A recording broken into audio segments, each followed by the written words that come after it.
We're coming to another turn in the way in which our learning has a movement.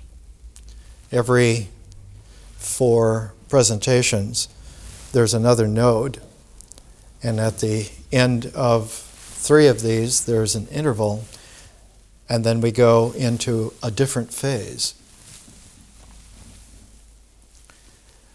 Phases are very important to us, and this particular phase is the first, only it doesn't count as 1.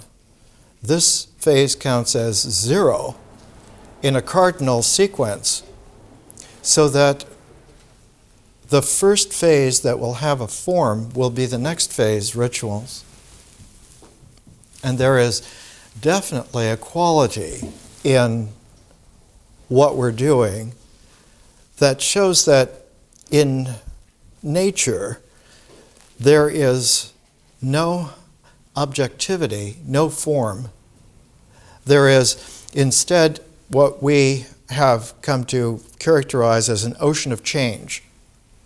And the change registers in 2 different ways.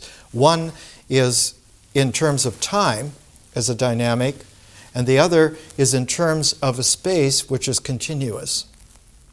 And the continuity of space and the dynamic of time together do produce space-time, do produce nature, but that nature has a very odd quality in that its change includes a change of spaces and a change of times. There isn't just one kind of time, and there isn't just one kind of space. And the more that we're involved in just participating in the process of nature, the more we're becoming aware that the different times mean that there are different cycles, and that the chronology of anything in nature has actually a very complex parfait of different time cycles that are nested into each other. And because they are time cycles nested into each other, there are moments where there is a very powerful alignment of the periodicities of the different cycles when their nests come into a kind of a consonance. Like when all the planets surrounding our sun come into a very rare alignment.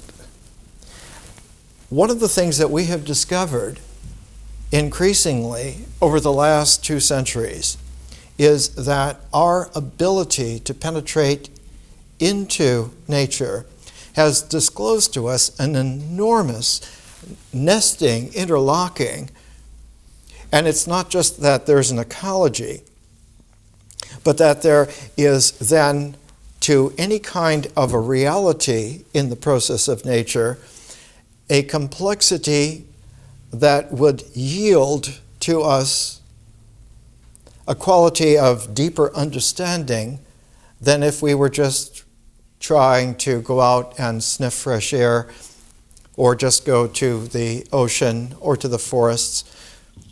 Just simply being colloquially in nature or returning to nature becomes for us a deeper and deeper quality. And in the last some 30 years, there's been a huge sea change in the scale and complexity of the natural nesting cycles. One of the pioneers for this was a man named Nicholas Shackleton. And he just died in January of 2006. And in the latest issue, the International Journal of Science, Nature, there is an obituary of Nicholas Shackleton.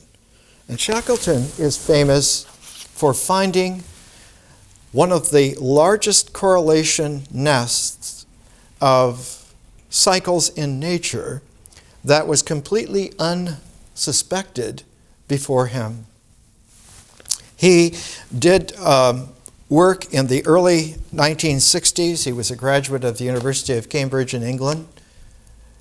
And he became interested in little organisms. They're called foraminea and foraminifera. And these are like the little plankton. Or there's a very deep ocean kind, which are like benthic plankton. These foraminifera leave fossils in the sediment of ocean bottoms. And he began to look at these and to discover that one could keep track of a certain ratio of the element oxygen, because oxygen normally is oxygen 16, but it has an isotope of oxygen 18. And he found that by calibrating the ratio of these two oxygens, one could come to understand cycles of dating that were extraordinary. And he found, for instance, they managed to use oxygen isotope and other records to detect the anticipated changes, not just in isotopes of oxygen in deep seabeds on the planet, but that it was tied into the way in which the Earth orbits the sun. That a planet orbiting a star will always have a certain quality of wobbles. One of the wobbles will be that the orbit will, because it's elliptical and not circular, there'll be differences in that aspect. Plus, the plane of the orbit is not always the same. There are little bits of wobbles in that. And there is, in addition to what is called eccentricity in the ellipse variations, and the obliquity in the plane of the orbit, there's also the precession of these little nodes that go around the entire orbital system, and from time to time, each of these will describe cycles. And Shackleton was the first to realize that there are a pair of cycles tied to the precession of 19,000 years and of 23,000 years. Now, when this first came out, there was a comment in the early 1970s that this is almost like discovering the Platonic Great Year, which was an astrological determination that the zodiac of the 12 signs goes through a complete cycle of those signs in 26,000 years, 25,900 years. And that what Shackleton had found is that there is an orbital precession of the actual nature of our planet with our star that circumscribes not 25,900, but two different 19,000 and 23,000 year cycles. But that wasn't the end. In fact, it was just the beginning. Because when he was able then to plot out from these fossil records from deep seabed oxygen 18 to oxygen 16 ratios, he found that there was, in fact, a longer cycle, and that longer cycle was 41,000 years. And when he got to the ability to be able to track these two kinds of sizes of natural cycles, he found that there was then a third cycle, which was 100,000 years, and that of eccentricity. In being able to look at nature deep enough to see this overlay of these cycles and how changes on the earth with living creatures, the way in which nature changes, that there was, in fact, an ability to go back and prorate these cycles into the far past and found that there was indeed a correlation, that about 760,000 years ago, the Earth's magnetic poles reversed. And that this reversal of the magnetic poles of the Earth happens in a grand cycle going back. And finally, Shackleton was able to go back to having a look at nature over a 30 million year cycle of nested cycles within cycles. And that ability to look that deeply fit exactly into a development where other people, naturalists who were looking at the natural history of fossils, and those fossils going back not only millions of years, but hundreds of millions of years, found in Shackleton's work an ability to begin to plot out that what we had assumed was some kind of just natural nature is in fact a very complex kind of a series of resonances, sets of resonance, and that the change has a periodicity in such complexity that we began to read the fossil record in a completely new way, as if we had been looking at it only in terms of one kind of language, and now we were able to read all the other kinds of language that could be read out from this. One of the pair of books that we're taking for these 4 presentations is the Macroevolution Essays in Honor of Stephen Jay Gould, who had died a couple of years ago. He died in 2002. And before he died, he was able to finish his magnum opus. It's about 1,500 pages, The Structure of Evolutionary Theory. And Gould was a character, and he had met 2 other people to whom he dedicated the structure of evolutionary theory. One of them was his good friend Niles Eldredge, and the other was his good friend Elizabeth Verba.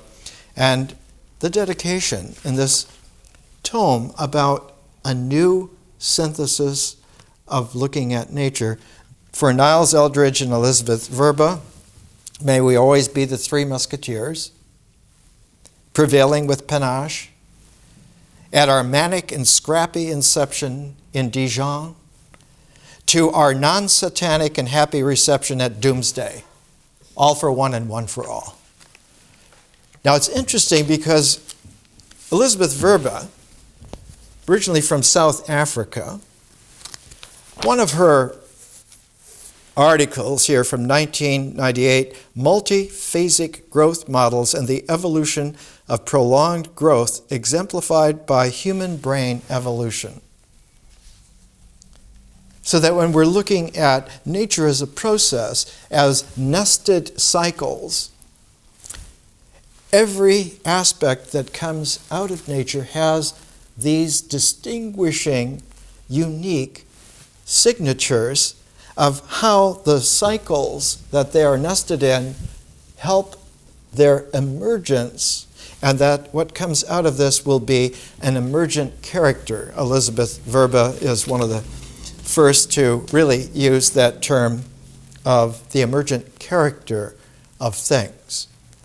So that when they occur, they don't occur just as things, but they occur as very specific things, and that their specificity is highly specified, in fact. And so she has in here a very interesting little section.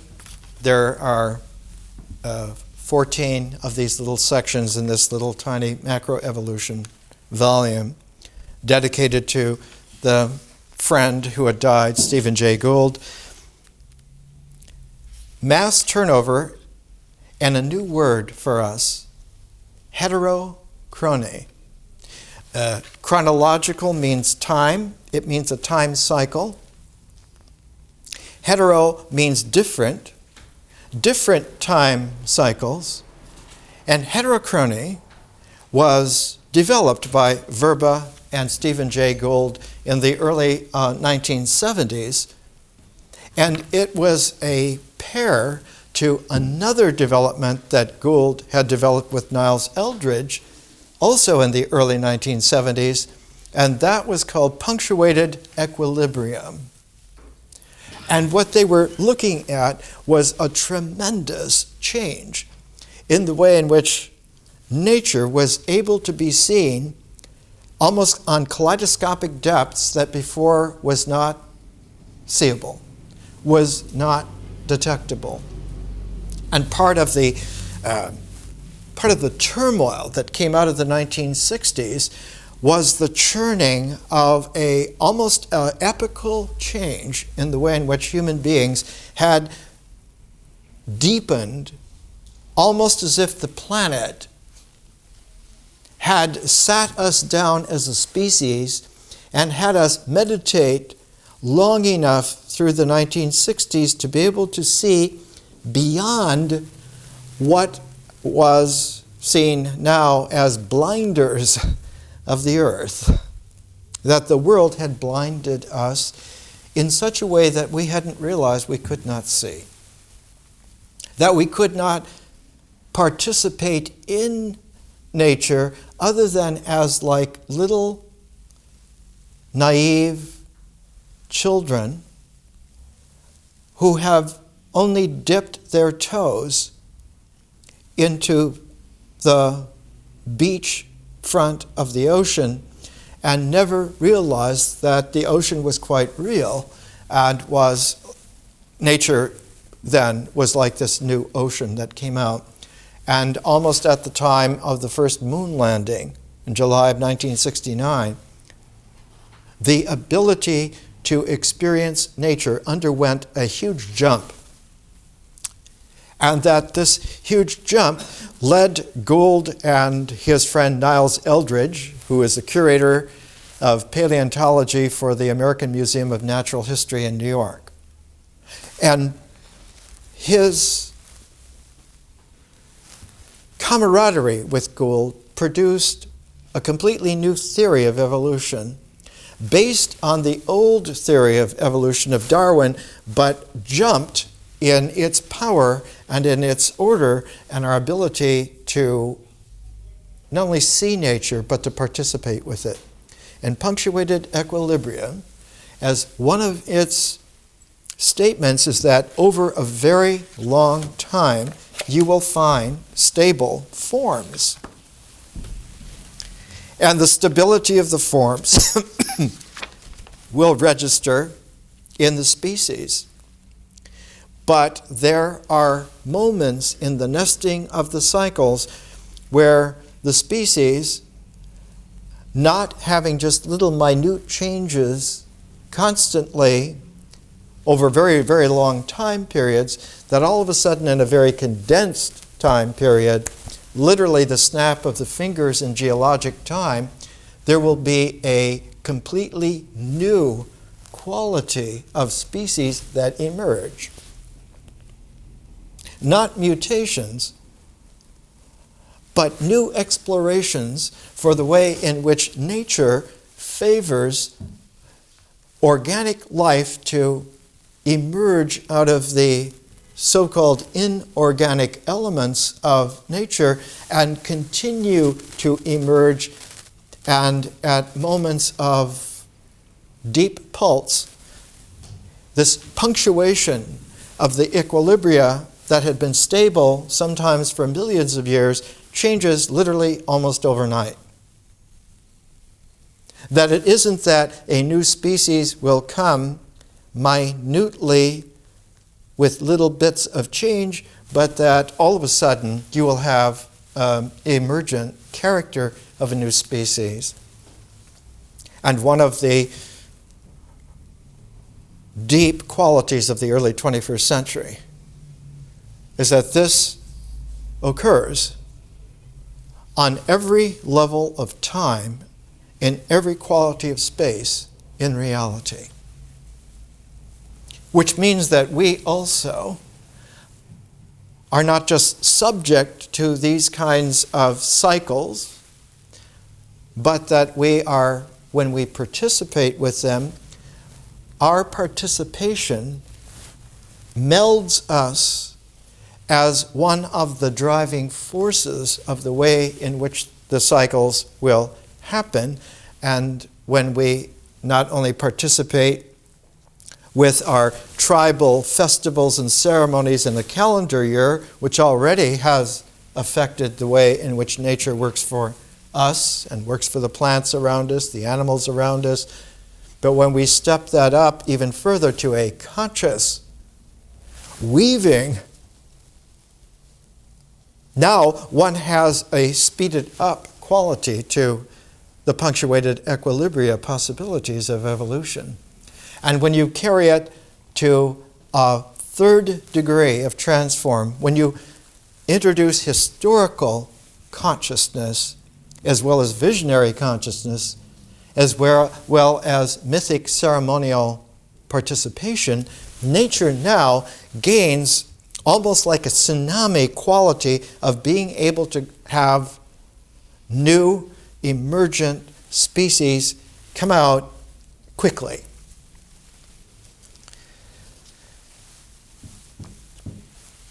There is a very easy way for us here in Southern California. One of the most common birds around is the little English sparrow that in the Atlantic seaboard is brown.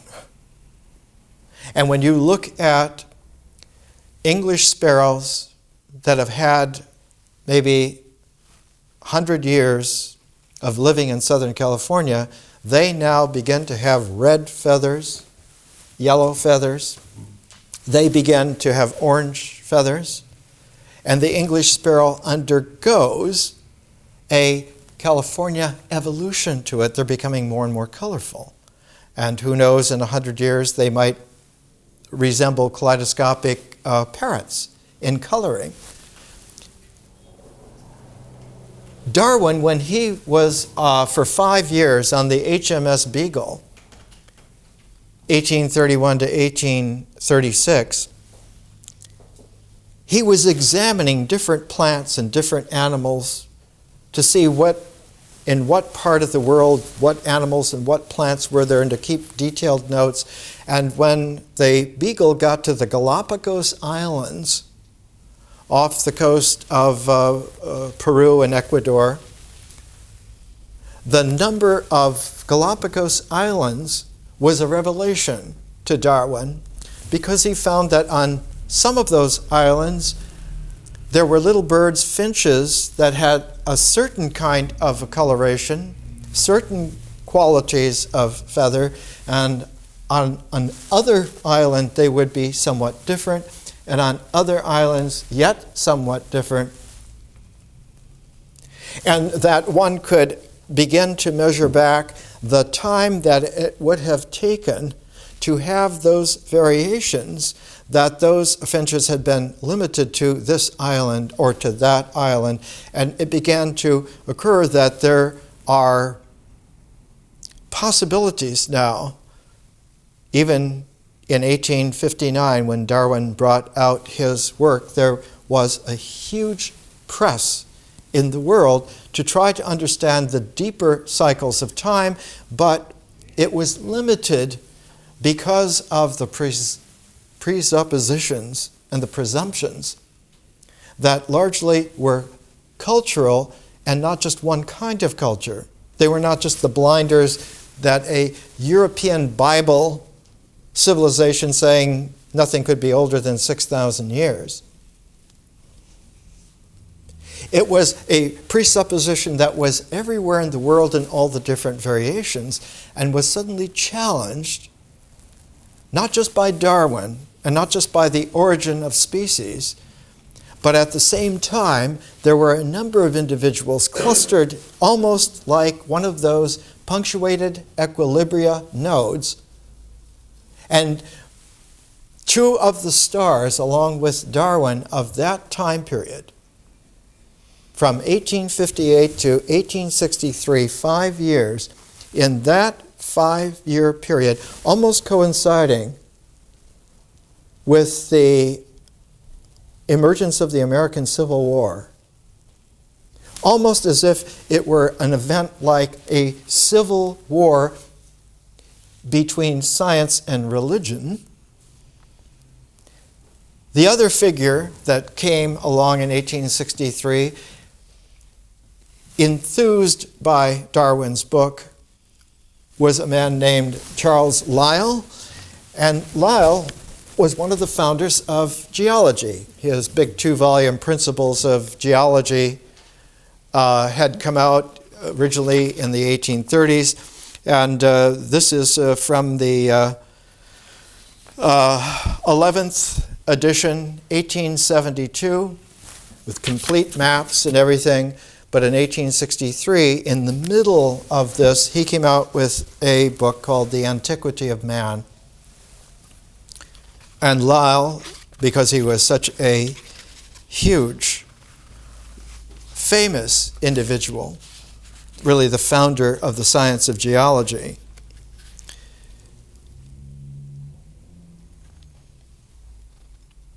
in the actual working out of Darwin's great theory, it is impossible to overestimate the influence of Lyell, of Charles Lyell. This is made abundantly clear in Darwin's letters, and it must never be forgotten that Darwin himself was a geologist. Cambridge University Press is publishing Darwin's letters, and I think they're up to volume 15. Eventually it'll be like 60-some volumes. Because in those days, there was no internet.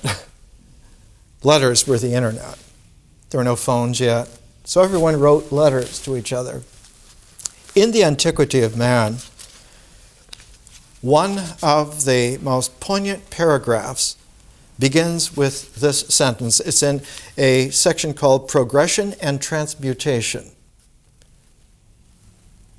So long as geology had not lifted up a part of the veil which formerly concealed from the naturalist the history of the changes which animate creation, had undergone in times immediately antecedent to the recent period, it was easy to treat these questions as being too transcendental or lying too far beyond the domain of positive science to require serious discussion. In other words, don't even talk about it. On one hand, it's too mystical. On the other, no one knows. No one can know these things. And all of a sudden, not only Lyell and Darwin, almost simultaneously, but a third figure we can mention, Alfred Russel Wallace. And Wallace was one of those peculiar individuals. He was very close in parallel to Darwin, yet they were antithetical persons. When the HMS Beagle went round the tip of South America, Tierra del Fuego, the savage appearance of the natives down there frightened Darwin, and he almost never got over it again. It's not only that they were primitive, they were au sauvage in extreme. They looked scary. They lived scary. They were a terror, a terrific shock to him, which he almost never got over again, and did not publish for a long time because he didn't want to, even for his own emotional quality, his own spiritual convictions, to realize that maybe there's something even more savage and more primitive than Tierra del Fuego Indians. Maybe we're descended from apes, from gorillas, from monkeys, and who knows then from what else? And are we carrying that around still in ourselves? Whereas when Alfred Russel Wallace went to Brazil, went to the Amazon, he reveled in the fact that he was out of his native European environment where he could see boys and girls swimming naked in the little streams and just playing without any kind of artifice whatsoever. And he fell in love with the primordiality of human beings. That when left back into nature themselves, they had a health that permeated through all of the different cycles and qualities. One of the figures who was influential in this aspect of Alfred Russel Wallace was his acquaintance with Benjamin Franklin. Not with Franklin himself, but with a characteristic of Benjamin Franklin. When Franklin lived in England on 36 Craven Street for about 16, 18 years, just off Trafalgar Square, one of his health rituals was to have an air bath every morning. When he would get up, just before dawn, he would sit nude and his rooms were on the first floor of Craven Street, and he would sit by an open window to greet the sun completely naked, to give his body a chance to recalibrate back into the health of nature as it really was, without any artifice whatsoever. Wallace lived to be almost 90 years old, and one of the last books that he wrote is called The World of Life, 1916, right in the midst of World War I. So that he had lived all the way from a time when Thomas Jefferson was still alive, and he lived until 1923. The subtitle of The World of Life, A Manifestation of Creative Power, Directive Mind, and Ultimate Purpose. One of the deep qualities that affected him was not the storms of Tierra del Fuego, but in his first book, Travels on the Amazon and the Rio Negro, he writes that they came for the first time to where this huge river coming down from the Venezuelan highlands, the Rio Negro, having many other streams come together with it, met the Amazon. And these are the sentences that he recorded, something that struck him and never left him, like the terrific shock of the primitive savages of Tierra del Fuego. This is what he recorded. On the 31st of December, 1849, we arrived at the city of Barra on the Rio Negro. On the evening of the 30th, the sun had set on the yellow Amazon, but we continued rowing till late at night, when we reached some rocks at the mouth of the Rio Negro and caught some fish in the shallows. In the morning, we looked with surprise at the wonderful change in the water around us. We might have fancied ourselves on the river Styx, for it was black as ink in every direction, except where the white sand, seen at the depth of a few feet through its dusky wave, appeared to be of a golden hue. The water itself is a pale brown color, the tinge being just perceptible in a glass, but in deep water, it appears jet black and well deserves the name Rio Negro, a black river. But where the Rio Negro flows into the Amazon, they do not mix right away. Though water is miscible, the two rivers have their different dynamic energy. The Amazon has a stronger energy because it is a massively huge river. The Rio Negro, though it is a very huge river, is not nearly so massive, and so instead of mixing, they flow for hundreds of miles along with each other, the Rio Negro flowing within the Amazon. And again, Alfred Russel Wallace was inspired by Benjamin Franklin, because Franklin was the first to discover that in the Atlantic Ocean there was a river called, after his designation, the Gulf Stream. And that this river flowed from the Gulf of Mexico up the coast of America and out across the Atlantic and flowed up along the British Isles all the way up. And this is why one can go very far north in countries like Norway, and you can still have human civilization and communities.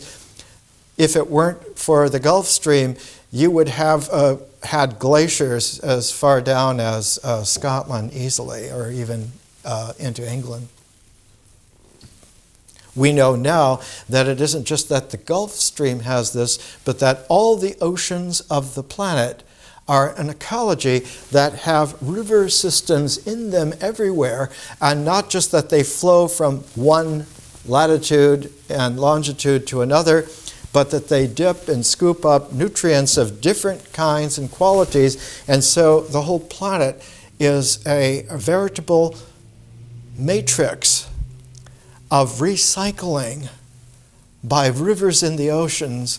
And here Russell Wallace, towards the end of his life, in the world of life, says, if it had been a law of nature that the effects of education should be inherited, then men would have been continually molded to certain patterns. Originality would have been bred out by the widespread influences of mediocrity in power, and that ever-present variety in art and science and intellect and ethics and in the higher and purer aspirations of humanity would have certainly been diminished. In other words, mediocrity, because it was so prevalent, would have taken over and everything would have become completely mediocre long since.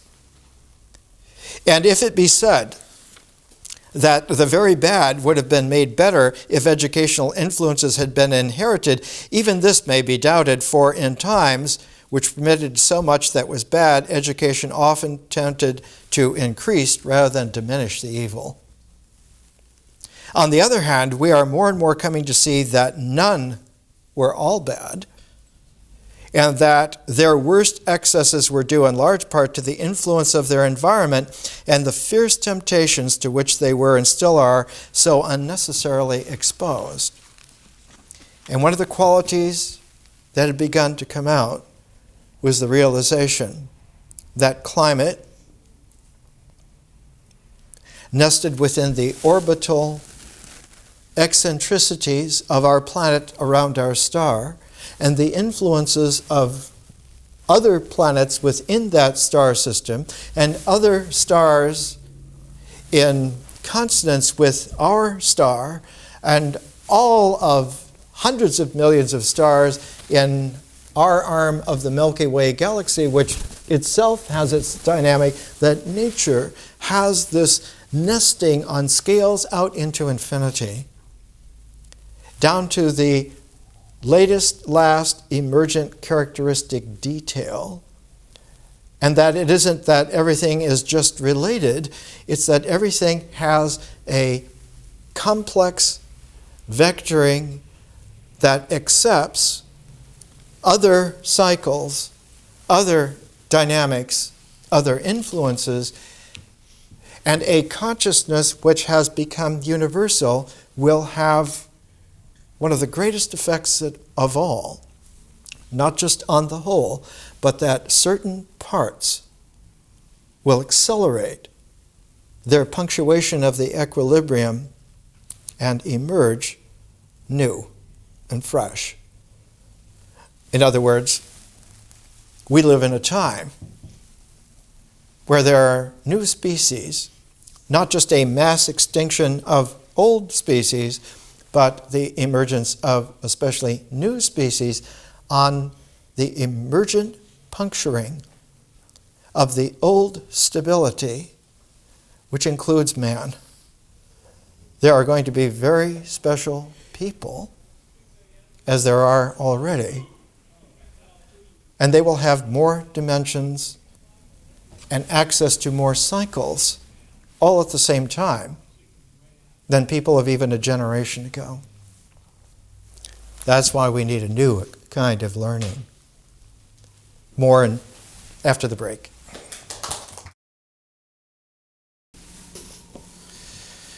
Let's come back to part of the technique that we're pioneering, and that is to put learning into an energy rather than into a preemptive form. The mind is very powerful, and in our time, minds are tyrannical.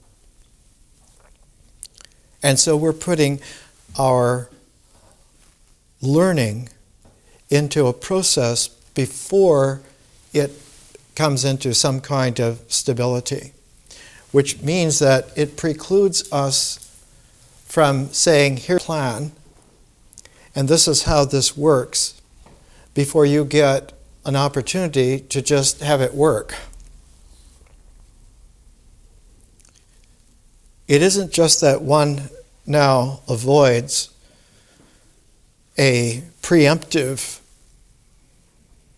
presupposition or a preemptive indoctrination.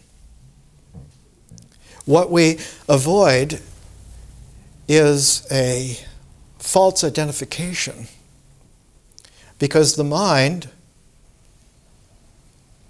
does not think of itself as physical, and so looks for its referential confirmation to the things of the world. And so its form of stability is to make sure that the things of the world are accurate referentials to its ideas, the way it conceives of things to be, the way things should be. And one of the classic books of the Roman Empire was by the greatest Roman physicist of the day, Lucretius, and his book, De Rerum Natura, is best translated as The Way Things Are, and written about 50 BC. It was extraordinary for the advanced physics of the day, but also extraordinary to us because it reveals the empire's state of mind that was too rarely not only not criticized or understood, but was assumed to be the way things are.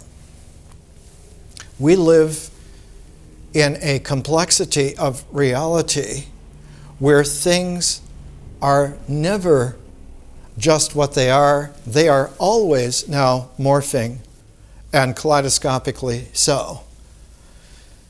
So that instead of having a mind that seeks to have things statically identifiable and then making those bars of referential proof the structure of the way in which logical thought should go, we're completely doing an end run around that entire knot of problems that goes back extraordinary long period of time. We're talking about the way in which several of the founders of a concern of evolution, which is now in the news again in 2006, of how about 150 years ago this was a time where there was a sudden penetration into a new quality of being able to see nature, to be a naturalist, not simply in the way of Thoreau, though he's clearly like a forerunner of this. He is a naturalist who knew all the names of the trees, all the names of the berries, all the names of the animals. He had no way of knowing that the year after he died in 1862, that someone like a Sir Charles Lyell, writing on the antiquity of man, would suddenly show that there are geologic ages that stymie. It's not just that man is older than 6,000 years, but that he is more than 6 million years old and more than 60 million years of cognate primates. And one can go back, like one of our authors, Niles Eldridge. His field of study were trilobites. And trilobites are a group of extinct arthropods, like any shelled animal like crabs, a group of extinct arthropods that lived between 535 million years ago and 245 million years ago. So his whole life study was founded on creatures that have not seen for 250 million years, and yet existed for 300 million years everywhere on the planet. And that by looking at this kind of a time scale, especially looking at a time scale of not just 500 million years, but what about the nesting of cycles within cycles within cycles? All of this nests within the Earth in not just its fossil record, but is there in the bacteria and the virus that have been around for 3.5 billion years. But even deeper than that, the climate on this particular planet, in this particular star system, is about 4.7 billion years in the development, in the making, and has its cycles as well. And that this star system is barely a third as old as the observable universe itself. So when we're talking about a new learning, the way in which we get traction is to go into motion before we make any kind of a form that would register the traction. The simplest way is just to consider that in movement, if it is brought to a rest, the rest is not static, but is vibrant. Though the hand may stop and doesn't move, it is alive and radiating on this level of complexity as we're combing out an artificiality of a mind that was inculcated and referentialed to such an extent that almost everyone on the planet for thousands of years has been acclimated to something which was temporary and is no longer there, has not been there for a very, very, very long time. We live more than 2,000 years after Lucretius, and he was out of date in his own lifetime already. The ability of our using phases also allows us to take a phase like the dynamic of nature and deepen it.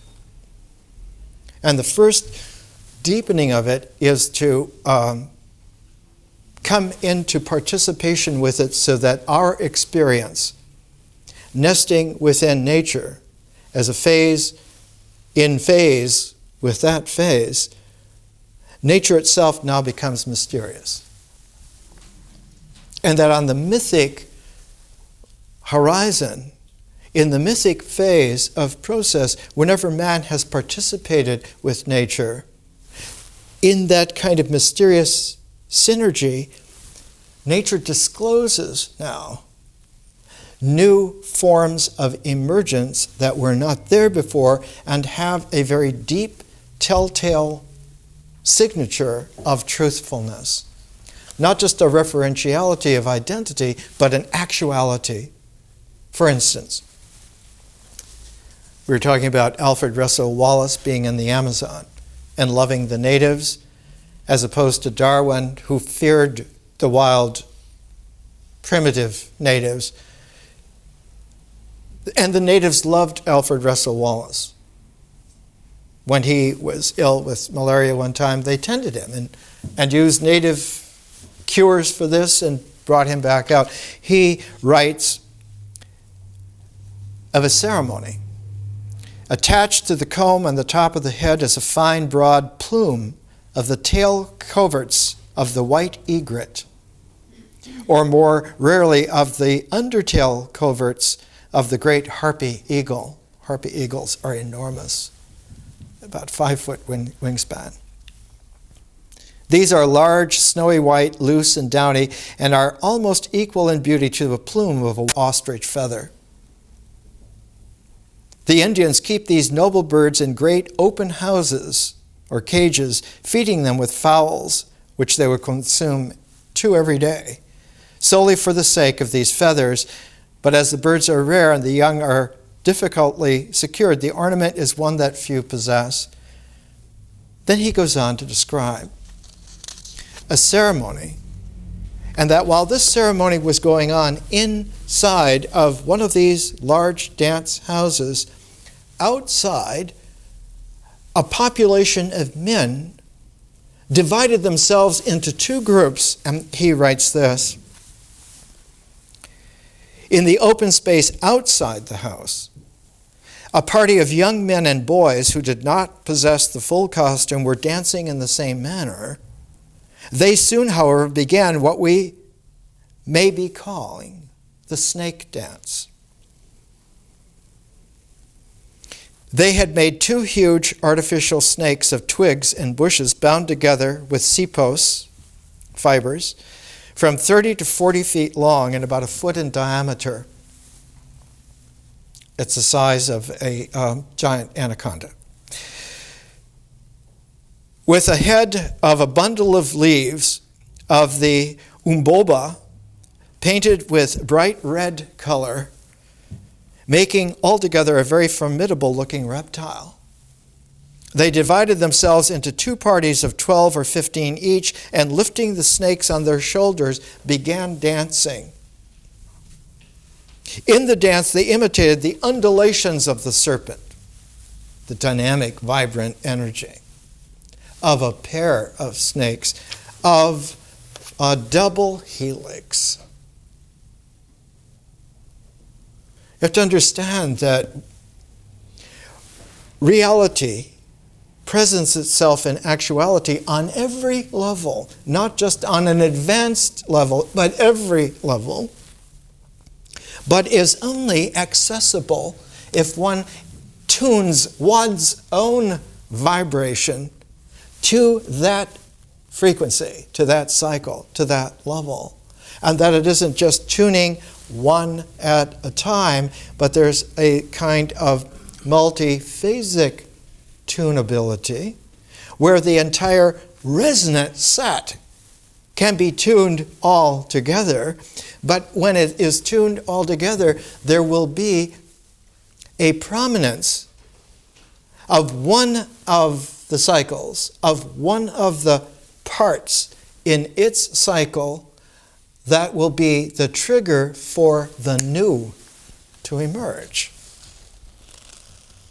And so we have a learning here that allows us to go back to every vibration that occurs, and not just consciously and not just in the mind with an idea, but as full rainbow spirit beings, as real complex actualities,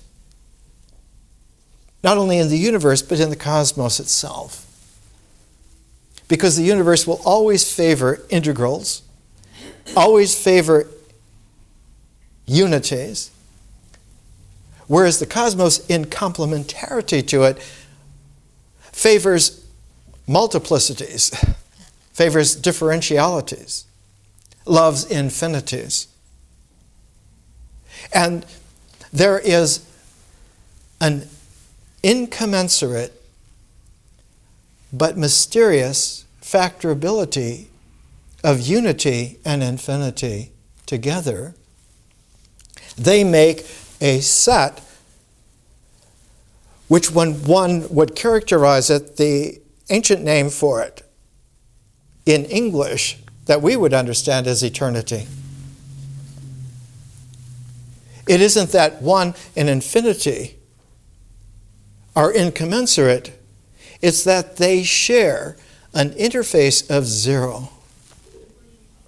And that interface of zero is like a membrane through which can emerge either unity or infinity, like left and right-handed chirality, and they have a symmetry which allows for them to be understood paired. And that pair is like the pitch pipe of all tuning. And that once one not just knows that, and not just can do that through this or that aspect or technique, now a new quality of reality obtains on every level and every cycle. They're all now in tunability. The ancient Sanskrit name for that, about 10,000 years ago, comes from the same Indo-European root that when large animals like bulls were first tamed, oxen, to pull things, to pull plows, to pull carts, they were held in teams of a yoke. And the root also is in yoga. So that what we're doing here is a yoga of civilization.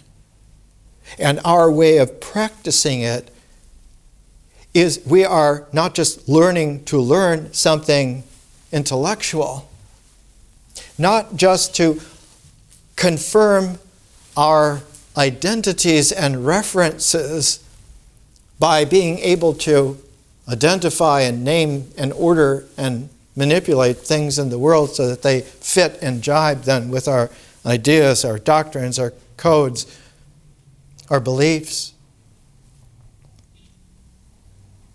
The actuality of reality is inexhaustible because it has an infinite symmetry with all integrals, so that there is not only one integral, there is an infinity of integrals.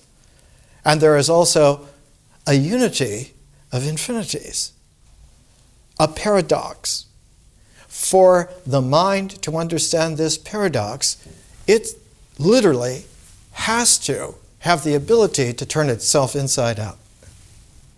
And the only way it can turn itself inside out is not to stay within its form, but to share its ability, its facility to turn inside out with someone else, so that together, that pair now have a possibility of being real together in a way that the mind by itself, isolated, could not be, known as love. That ability is not limited to just two, but is expandable, as anything with an infinity would be expandable, so that it can be such a thing as a whole tribe in the middle of the Amazon jungle who, in their rituals of the celebration of the magic mysteriousness of life that they are a part of, come up with two great big 30-foot bush versions of the Anaconda, the double Helix. And in the dance, writes Alfred Russel Wallace, 150 years ago. They imitated the undulations of the serpent, raising the head and twisting the tail. They kept advancing and retreating, keeping parallel to each other, and every time coming nearer to the principal door of the house. All the while that they're doing their stepping, so that their vibration is in the rhythm of the undulation of the world serpents that are paired, that are coming together at the door of the house within which the ceremony of life is being danced. And at length, they brought the heads of the snakes into the very door, but still retreated several times. Those within had now concluded their first dance, and after several more approaches, in came the snakes with a sudden rush. We're talking about the new refinement of evolution by one of the great discoveries about 30 years ago, a punctuated equilibrium, that it happens almost instantly. And it happens spontaneously. It does not happen because one has done all the little steps that lead up to this, and this is the conclusion. The mind, in its inculcation of identification logic, always now makes that assumption. It is not true. In fact, it is only true of abstract mental manipulation. Everywhere else in reality, on every level of cycle, it's an ecological vitality. It is an emergent quality that has then the character of anything that emerges and exists, not just of ourselves, but of trilobites 500 million years ago, of bacteria 3.5 billion years ago, of who knows what other kinds of life forms throughout the vast cosmos. Last year, when Cassini entered the Saturn system and the Huygens probe went down to Titan for the first time, and the pictures, the data from Titan showed it to be like an early Earth, except that the cycle there is not of water, but of methane. That there is a chiral volcanism, not only on Titan, but on Triton, the big moon around Neptune as well. There are volcanoes in such cold that it's hundreds and hundreds of degrees below zero. The landscape takes a remarkable, Earth-like parallel, but it's of different elements operating in this kind of a resonant quality is all through nature. One finds that these patterns of nature not just reoccur exactly, but they reoccur in similarity. And that the similarities are because of the nesting of cycles within cycles, so that nature is an ocean of change that has rivers of driving actuality that keep the concurrence together. The other author, editor, besides Niles Eldridge, who worked on trilobites, Elizabeth Verba. She worked in South Africa on fossil antelopes for a long time, but she also was one of the finders and founders with Stephen Jay Gould of this whole process of heterochronomy. Mass turnover and heterochronomy, that is multiple time cycles of being able to keep track of their interpenetrative nesting and workings. She says,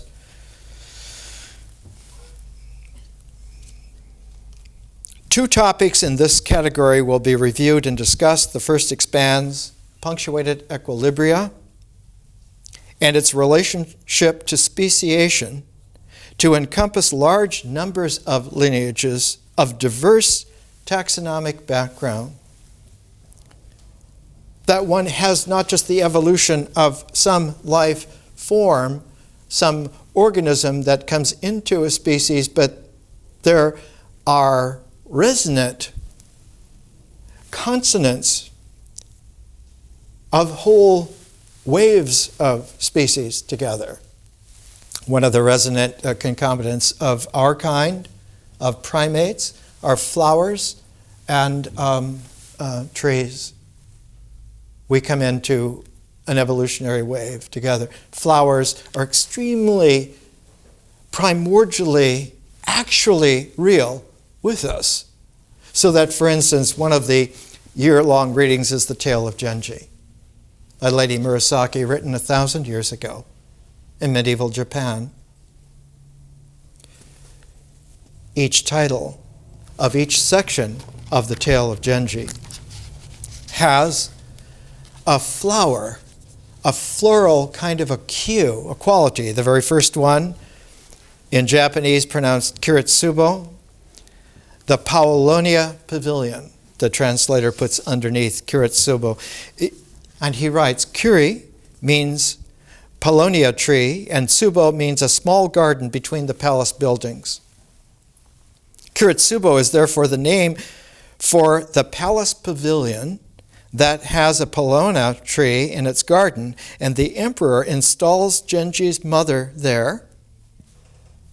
Genji's his son. So that readers have always called her Kiritsubo no Koi, the Kiritsubo intimate, although the text never mentions this, but in Japan they always refer to her in this way. And the Tale of Genji begins with hymn 12, and if you're following the Tale of Genji now, you would be up to chapter 9. Ai. It's a heart-shaped flower, not a leaf like this, but a heart-shaped flower. The translator says the plant, Ai, more precisely, Futaba Ai, sacred to the Kamo shrine, grows on the forest floor and consists of a pair of broad heart-shaped leaves that spring from a single stem. It's related, sometimes you will see in Los Angeles, the Hong Kong orchid tree, which has paired leaves that at night tend to close together and they will open up in a pair. At the Kamo festival, people decorated their headdresses and carriages with it, as well as with laurel katsura, so that the royal palace in Japan, the Katsura Palace, has a complement in the Kamo shrine of the Futaba Aoi plant.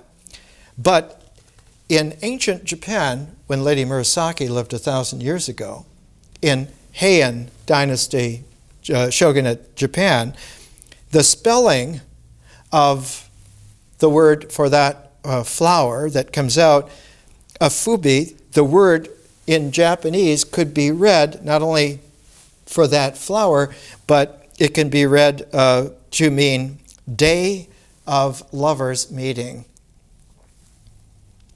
This wordplay and the plant's configuration suggests the translation of this chapter, chapter 9, should be heart to heart.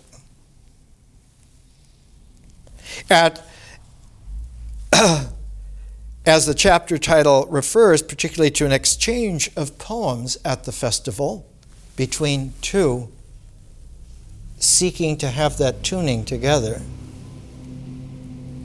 Between Genji, and he's now 23, and the amorous Dame of Staff, that's what she's referred to as, seeing Genji with someone else in his carriage, she writes a sad little tanka poem. The first part of it would be a haiku, but it's 31 syllables instead of 17. She writes, it is too hard today when our heart-to-heart told me that the God blessed our meeting, I perceive that another sports those leaves. And Genji replies with his own little, yours, so I would say, was a very naughty wish to sport heart to heart when this meeting today gathers men from countless clans. And then the chapter begins, and she goes on. The change of reign made all things a burden for Genji, and perhaps his rise in rank explains why he now renounced his lighter affairs, so that for many he multiplied the sorrows of neglect, even while he himself, as though in retribution, continually lamented his own love's cruelty. He found that he could not help being cruel when he loved in the royal palace, duty, realm, world that he was supposed to be tuned to, and yet he had been raised to be sensitive to being out of tune with that world and to be in tune with a women's world where it was love, sharing, interchange that was more real than the hierarchy of the palace, the hierarchy of the power. One of the things that Elizabeth Verba and Stephen Jay Gould, Niles Eldridge found increasingly is that there were, in the larger and larger and larger nested patterns and cycles of evolution, that there were hierarchies of structure, yes, but there were other aspects that came into play as well.